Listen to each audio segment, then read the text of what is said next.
Gohida bu dunyoning ishlariga hayron qolasan kishi. Bu dunyoning yolg'onligi shunchalik tubanlashib ketdiki, hatto odamlar ham shu yolg'onlar bilan yashashga ishtiyoqi balandligini ko'rib bilasiz. Bilasizmi nima bu?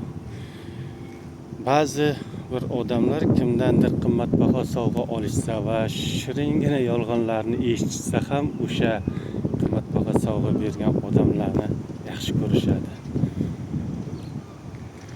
Qimmatbaho sovg'alar evaziga, manfaatlar evaziga quchog'iga otilishadi.